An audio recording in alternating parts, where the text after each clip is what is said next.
Interview 31, Culture and Identity, Traditions, Heritage, and Globalization. You've agreed to take part in a research study about cultural identity, traditions, and globalization. You'll have a short online interview with a researcher who will ask you 4 questions about your experiences and opinions related to preserving traditions in a changing world. Question 1. Can you describe a cultural tradition from your family or country that is meaningful to you? What do people do, and what makes it special? Model response. One of my favorite cultural traditions is the Lunar New Year celebration in my country. Every year, families clean their homes, decorate with red banners, and prepare special dishes like rice cakes and dumplings. My favorite part is giving and receiving red envelopes with small gifts or money inside. It symbolizes luck and new beginnings. As a child, I looked forward to the family reunion dinner because it brought everyone together, even relatives who live far away. As I grew older, I realized the deeper meaning behind it: appreciation, renewal, and connection. It's not just a party, it's a reminder to start the year with gratitude and unity.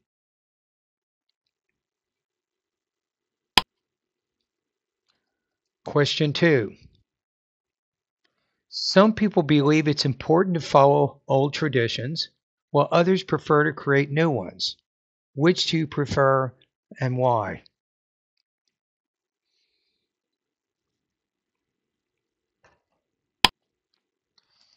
Model response.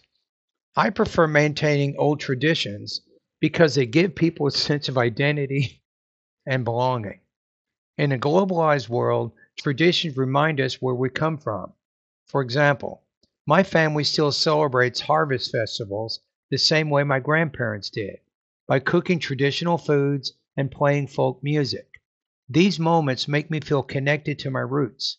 Of course, new customs can be fun, but without history, culture loses depth.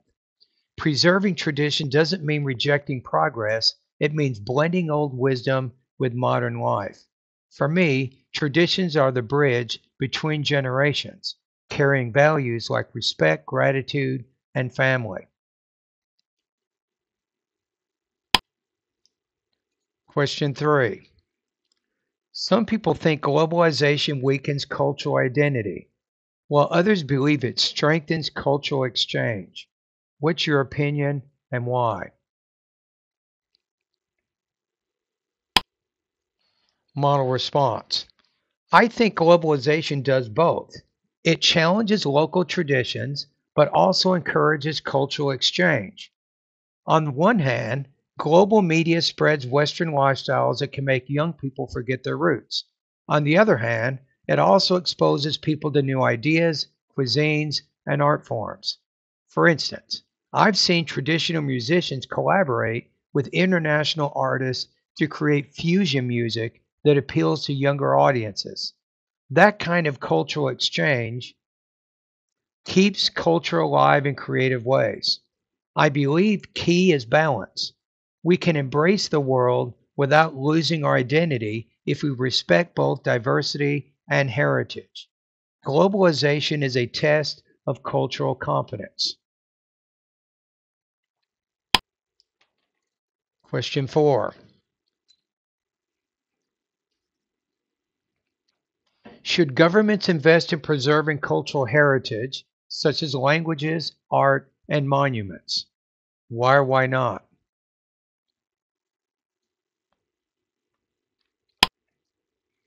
Model response. Yes, government should invest in cultural preservation because heritage strengthens national identity and unity. When people understand their history, they develop pride and a sense of belonging.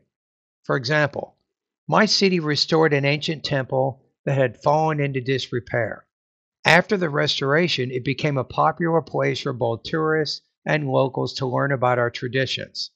Preserving culture also supports tourism and education.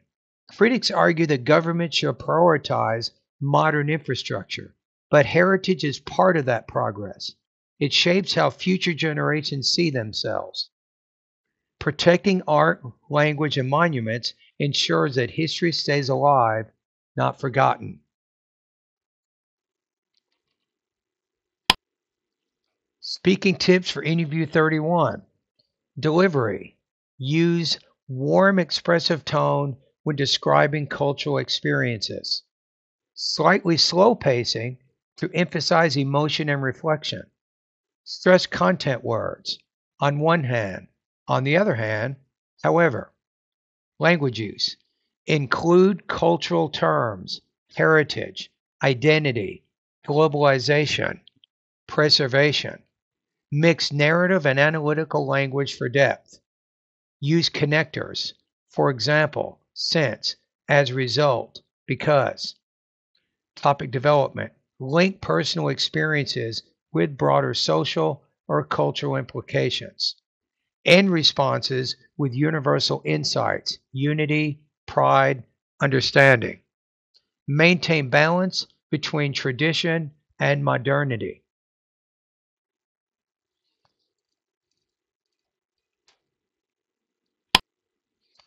Interview 32.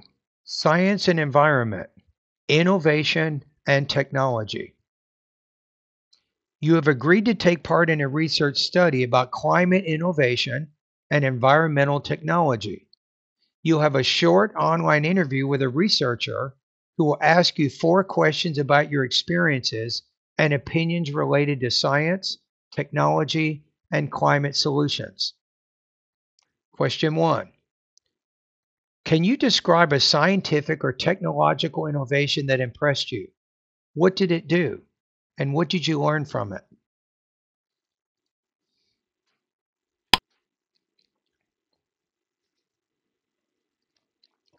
Model response.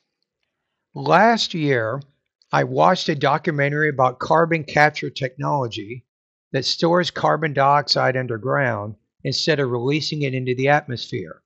I was amazed by how engineers design machines to clean the air on such a massive scale. It made me realize that science can offer practical solutions to global problems. Before that, I assumed only policies could fight climate change, but now I see how innovation plays an equal role. This inspired me to study environmental engineering, hoping to work on similar projects one day. What impressed me most was the combination of creativity and responsibility behind the technology. Science, when guided by ethics, can truly make the planet healthier.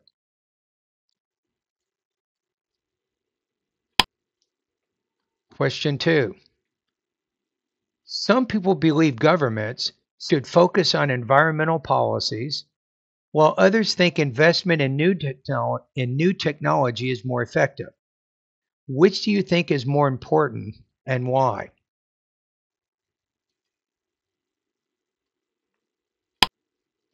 Model response. I think investment in new technology is more important because innovation drives long-term change. Policies are necessary, but without technology, we cannot implement them effectively. For example, renewable energy laws are useful only if we have affordable solar panels or wind turbines. When technology advances, it automatically influences policy and lifestyle. A great example is the rise of electric vehicles. Once they became more efficient, governments around the world started building charging stations and offering tax benefits. Innovation inspires action. Of course, regulation keeps companies accountable, but technological progress creates real solutions for future generations.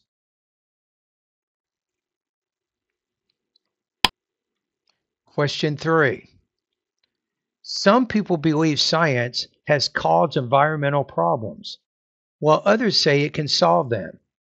What is your opinion and why?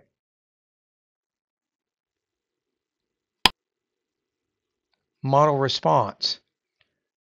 I believe science itself is neutral.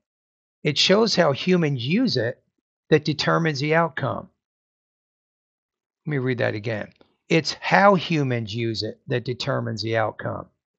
Industrialization and pollution came from human misuse of scientific progress, not from science itself.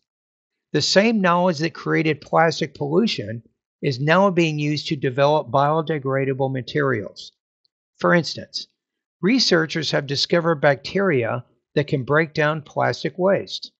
This shows that science can repair what it once damaged. It's a tool that reflects human values and priorities. If guided by sustainability, science can protect ecosystems and improve quality of life. The real challenge is balancing progress with responsibility.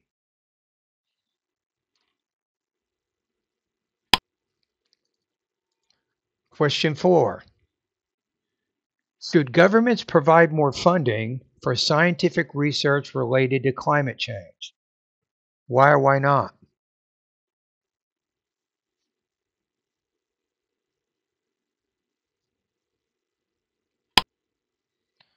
Model response.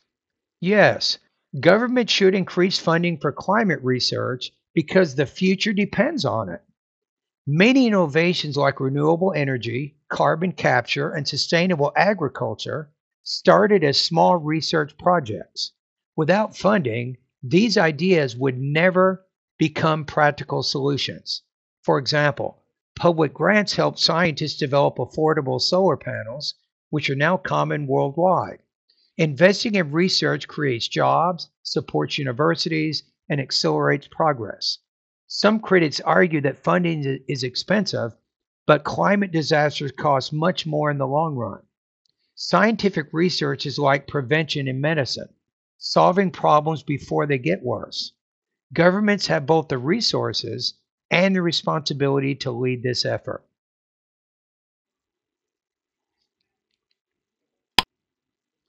Speaking tips. Delivery. Speak with confident, optimistic tone. Emphasize positive impact of science. Vary pitch to show enthusiasm when describing technology. Pause briefly before conclusions or reflective phrases. Language use. Include science-related vocabulary, innovation, renewable, sustainability, carbon capture, industrialization. Use conditional or contrastive phrases. If guided responsibly, although, on the other hand, maintain formal academic tone. Topic development. Structure ideas as problem, innovation, solution, reflection. Connect personal inspiration to global impact. End each answer with a hopeful or ethical perspective.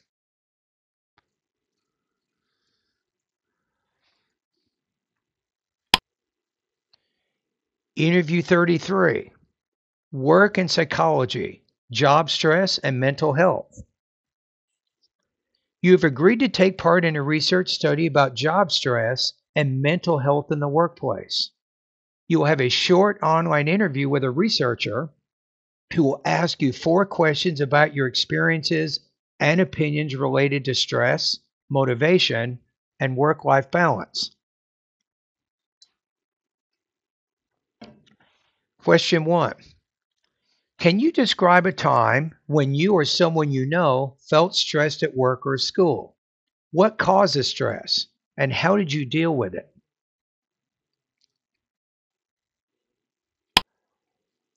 Model response. During my internship at a marketing company, I felt extremely stressed because of tight deadlines. I had to prepare reports for multiple clients, and I underestimated the time each task would take. As the deadline approached, I started losing sleep and made small mistakes. My supervisor noticed and encouraged me to plan better. She showed me how to break big projects into smaller steps. I followed her advice, prioritized my tasks, and managed to finish everything on time. That experience taught me that stress usually comes from poor organization. Now, I always create a daily checklist and take short breaks to recharge. It's not about avoiding pressure, it's about handling it smartly. Question 2. Some people prefer working in fast-paced environments, while others like slow, steady jobs. Which do you prefer and why?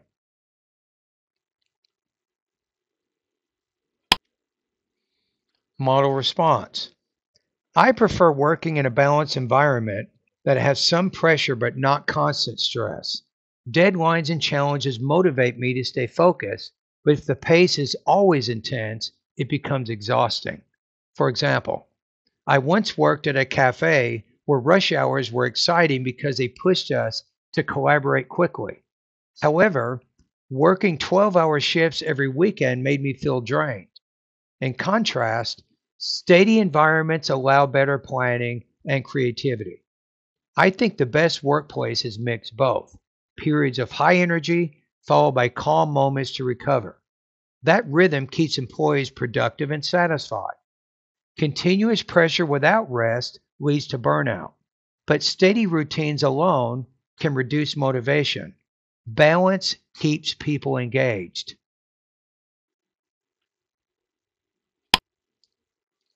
Question 3.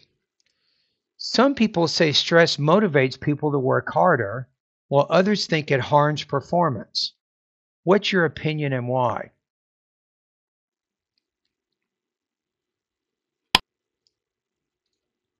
Model response.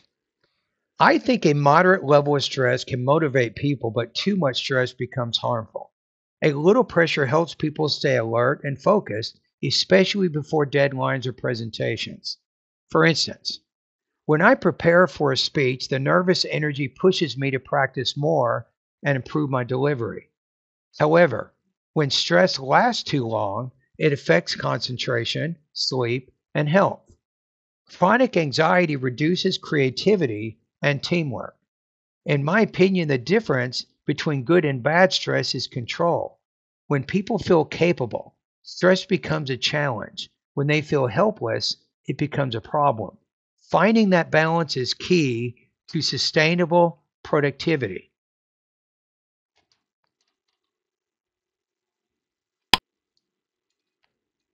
Policy 4. Question 4.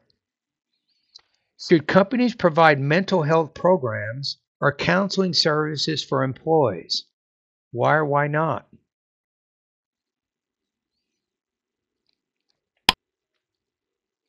Model response. Yes, companies should offer mental health programs because a healthy mind leads to better performance and loyalty. Many employees face burnout, anxiety, or depression, but are afraid to discuss it. For example, one of my friends worked at a tech company that provided free counseling sessions and mindfulness workshops. She said those workshops helped her manage pressure and improve team morale. Investing in mental health doesn't just help individuals, it benefits the entire organization. Happier employees are more creative, focused, and productive. Some employers worry about the cost, but supporting mental wellness actually saves money by reducing absenteeism and turnover. In today's fast paced world, emotional support should be as normal as physical health care.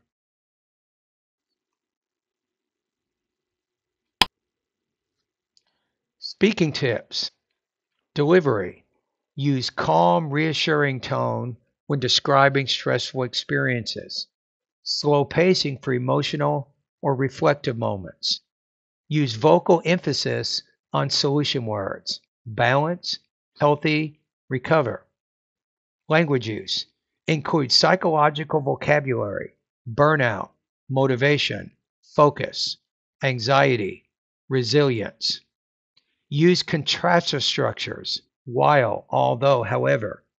Combine storytelling with analytical reasoning. Topic development. Start from personal example, move to general lesson, conclude with reflection. Balance emotion with logic, show both empathy and insight. End each answer with a lesson about self awareness or balance.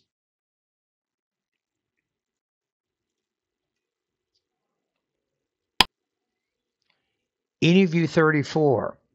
Education and career skills, creativity, critical thinking, and problem solving.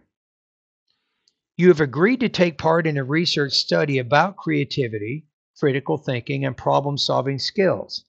You'll have a short online interview with a researcher who will ask you 4 questions about your experiences and opinions related to developing and applying these skills in education and work. Question 1. Can you describe a time when you solved a difficult problem creatively? What was the problem and what did you learn from it?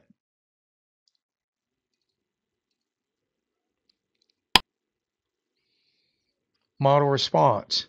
During my final year at university, my group project hit a major roadblock when our presentation software crashed the night before a deadline.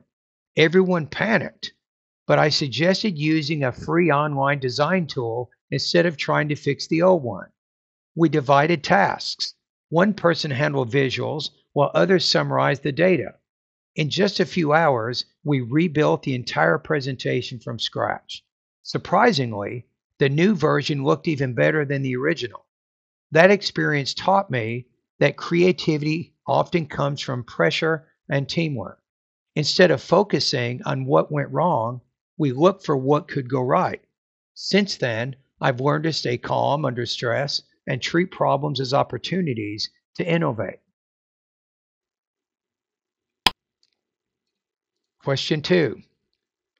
Some people prefer working on creative projects, while others like logical problem-solving tasks. Which do you prefer and why?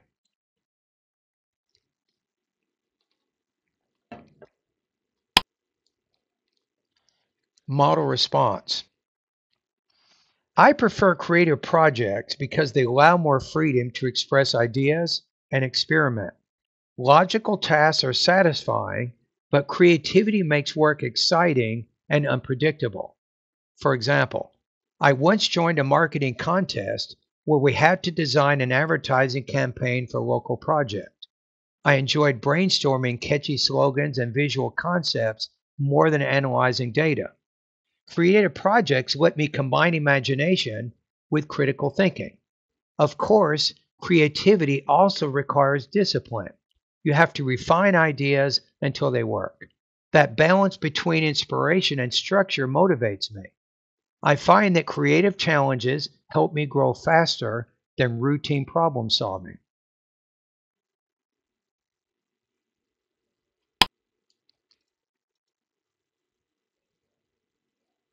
Question 3. Some people believe creativity cannot be taught, while others think schools should train students to think creatively. What's your opinion and why?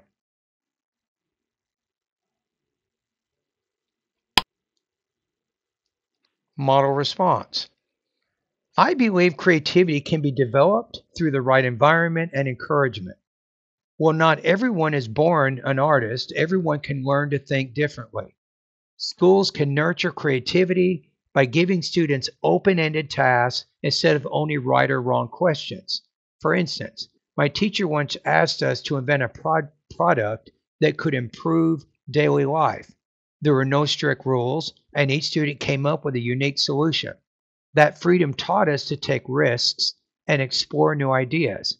Creativity grows when curiosity is valued more than perfection. It's not about talent, it's about confidence and exploration.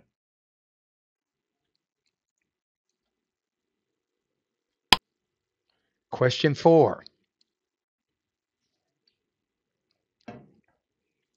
Should schools or companies include creativity and problem-solving training in their programs? Why or why not?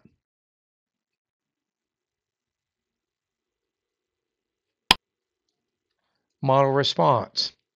Yes, both schools and companies should include creativity and problem-solving courses because these skills are essential in today's world.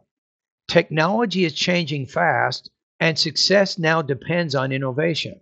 For example, many tech firms hold idea days where employees suggest new solutions to real problems. This practice not only improves productivity, but also builds teamwork.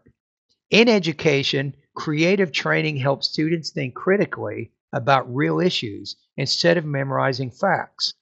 Some people think creativity can't be measured, but its effects, like better collaboration and innovation, are visible.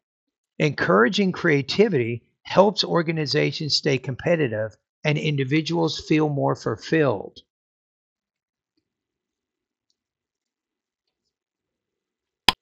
Speaking tips for interview 34.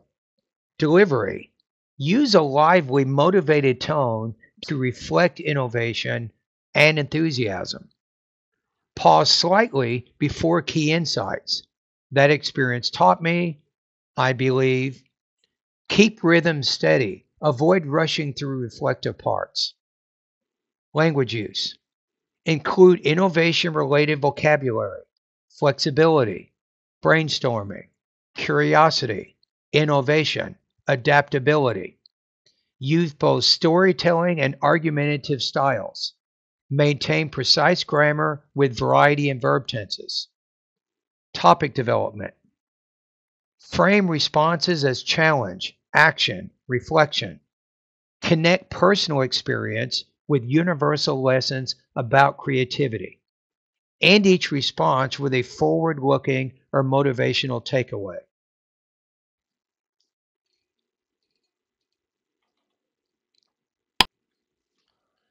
Interview 35. Environment and wildlife. Animal conservation and ethics. You have agreed to take part in a research study about wildlife conservation and animal protection. You'll have a short online interview with a researcher who will ask you 4 questions about your experiences and opinions related to protecting animals and the environment. Question 1. Can you describe a time when you learned something meaningful about wildlife or animal conservation? What did you learn, and how did it affect you?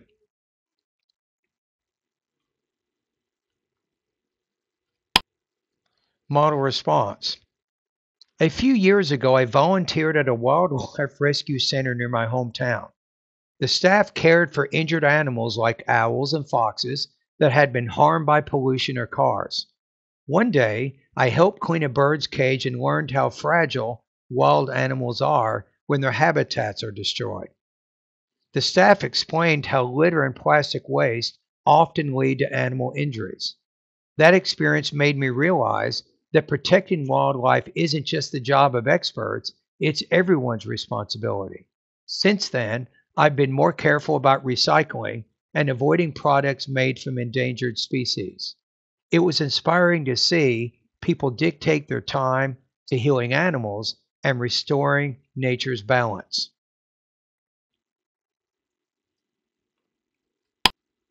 Question 2.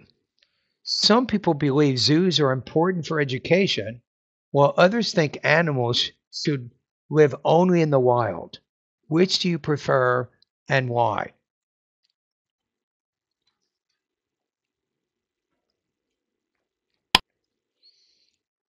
I believe animals should live in the wild whenever possible because that's their natural environment. Zoos can play an educational role, but many still keep animals in small enclosures that limit their freedom. However, I do support wildlife sanctuaries or rehabilitation centers that rescue and release animals back into nature. For instance, during a school trip, I visited a sanctuary that cared for injured sea turtles. The staff explained how they nursed them until they were strong enough to return to the ocean. That type of facility educates people while still prioritizing animal welfare. In my opinion, we should focus more on preserving habitats rather than displaying animals for entertainment. Education is valuable, but compassion is more important.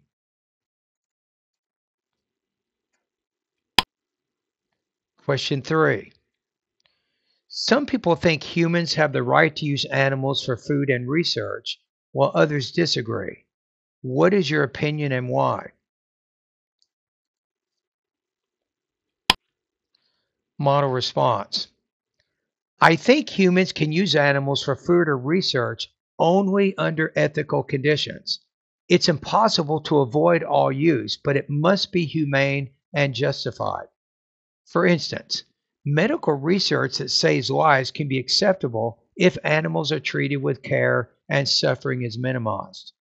However, cosmetic testing or unnecessary slaughter should be banned.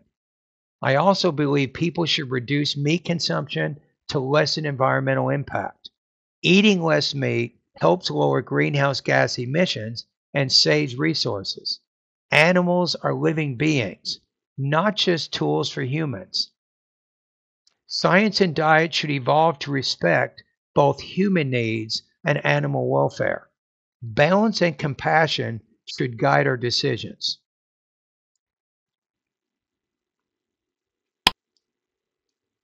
Question 4. Should governments create stricter laws to protect endangered animals and punish illegal hunting? Why or why not?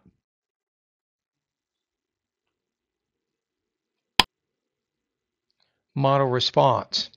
Yes, government should enforce stricter laws because illegal hunting threatens biodiversity and ecosystems. Many endangered animals, such as elephants and tigers, are killed for profit, which can lead to extinction. For example, my country recently introduced higher fines for poaching and stricter border inspections for wildlife products. Since then, illegal trade has decreased noticeably. Law enforcement, however, isn't enough. Government should also educate communities about the importance of protecting animals. People living near wildlife areas need alternative jobs so they don't rely on hunting for income. Strong laws combined with education and economic support create lasting change. Protecting endangered species is not just about saving animals, it's about preserving the planet's balance for future generations.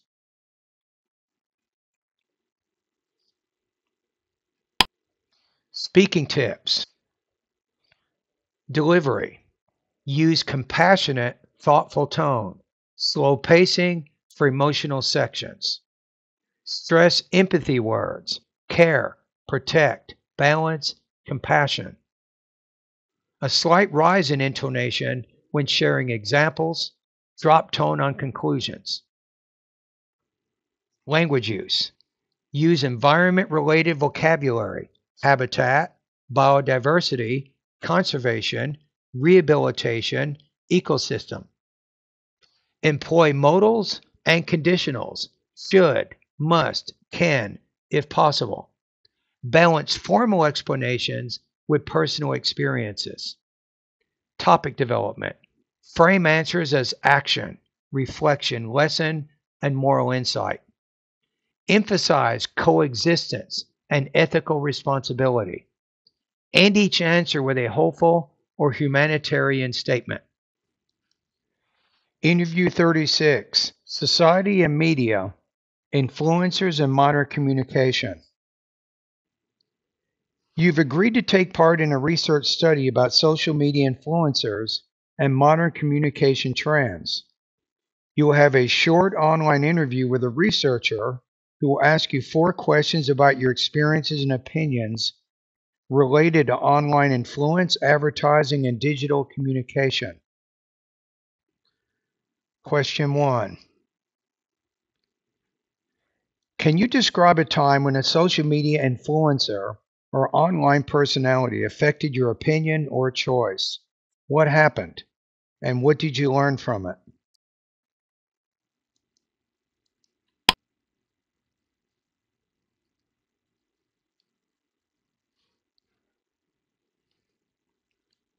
Last year, I followed a fitness influencer who shared her short home workout videos. At first, I was skeptical, but I tried one of her routines and felt great afterward. Her realistic approach to exercise motivated me to create a consistent schedule.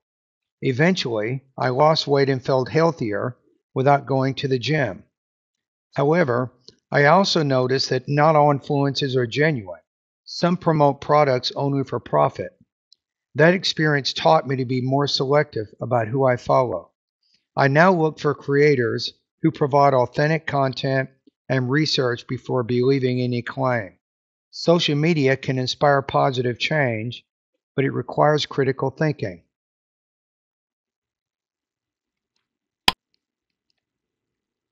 Question 2.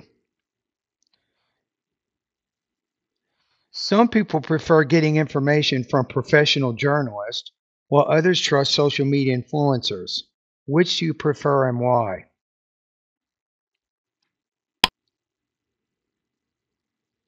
Model response.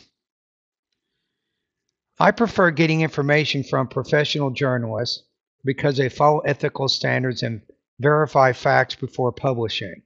Social media influencers can share interesting opinions, but their content is often biased, or sponsored. For example, when I want to understand global events, I read reputable news outlets like Reuters or BBC instead of relying on influencer commentary. I trust journalists because their credibility depends on accuracy. Influencers are great for lifestyle advice or entertainment, but for important issues like politics or health, I prefer verified sources. Misinformation spreads fast online, so choosing reliable news helps me make informed decisions.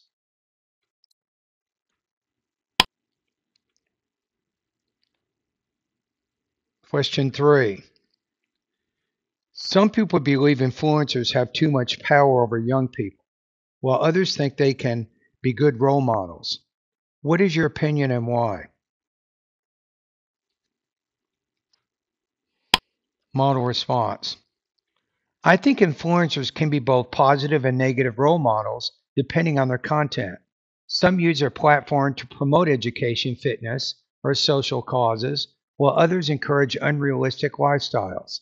For example, a science influencer I follow explains complex topics in fun ways, inspiring students to study STEM subjects.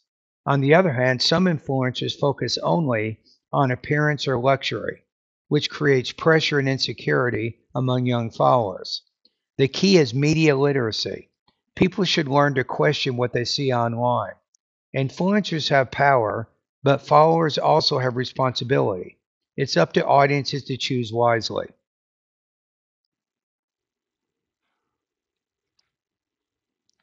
Question 4. Should social media platforms regulate influencer content more strictly to prevent misinformation or harmful behavior? Why or why not?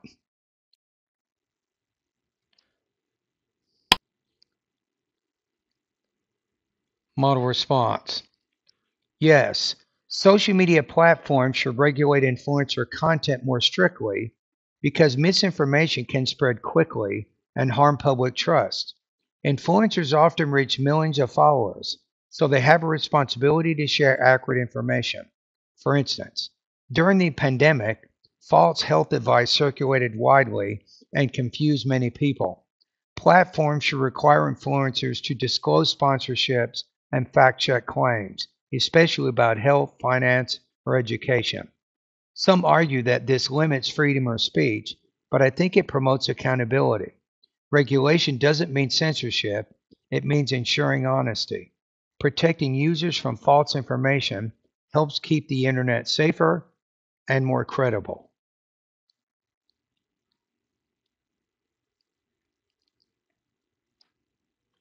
Speaking tips for interview 36. Delivery. Use a conversational tone. Vary pitch to show enthusiasm and concern. Emphasize contrast phrases. Some, while others, positive versus negative. Slow pacing for reflective moments. Language use. Include media and communication terms, credibility, sponsorship, misinformation, audience, and platform. Use formal register for opinion and policy questions. Simpler tone for personal examples. Employ cause-effect transitions. As a result, therefore, because of this. Topic development. So balanced thinking. Acknowledge both benefits and risks of influencers. Move from personal experience, then general insight, then social recommendation. End with awareness or responsibility as a central theme.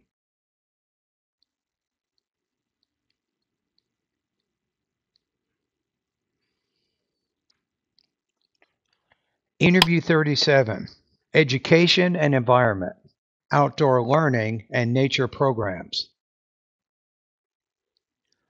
You have agreed to take part in a research study about outdoor learning and environmental education. You will have a short online interview with a researcher who will ask you 4 questions about your experiences and opinions related to learning through nature-based activities and programs. Question 1. Can you describe a time when you learned something outside the classroom? What did you learn? And how is it different from classroom learning?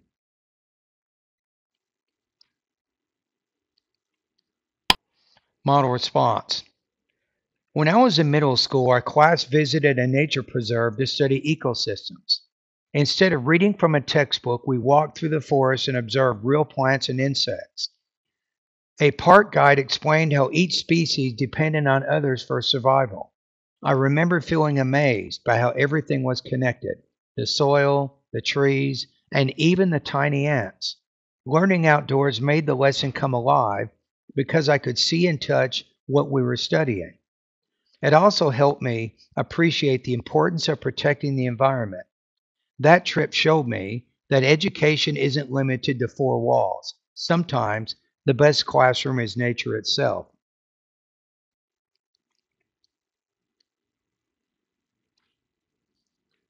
Question 2. Some people believe students learn best in traditional classrooms, while others think outdoor education is more effective. Which do you prefer and why? Model response. I prefer outdoor education because it combines learning with real life experience. When students study in nature, they engage all their senses, which helps them remember information better. For example, during a university biology field trip, I learned more in one day of outdoor observation than in a week of lectures. Watching how animals behave or how plants grow makes lessons more meaningful. Of course, classroom teaching is useful for theory, but outdoor learning inspires curiosity and teamwork. It encourages students to ask questions and find answers themselves. In my opinion, education should include both. But if I had to choose, I'd pick outdoor learning because it connects knowledge with experience.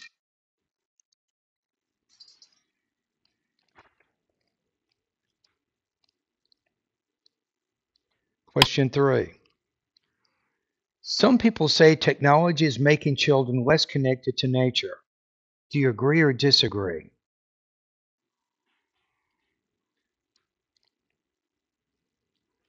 Model response.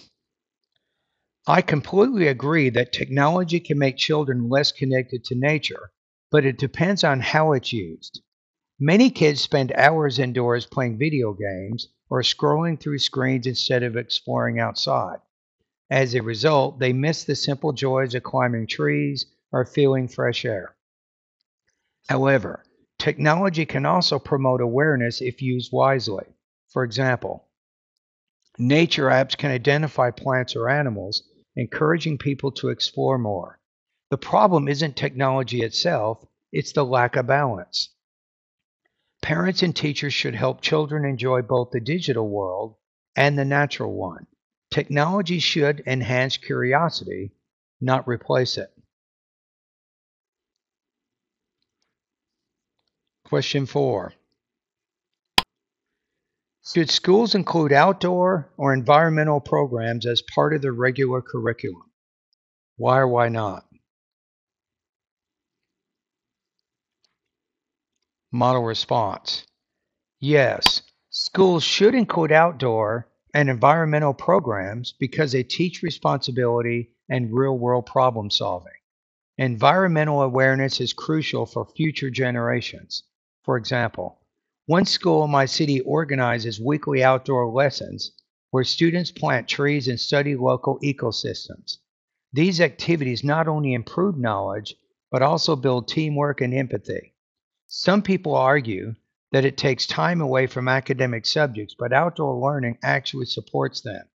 Students who connect theory to practice understand science and geography better. Education isn't only about memorizing facts, it's about understanding our place in the world. Including outdoor programs, including outdoor programs help students grow into caring, informed citizens.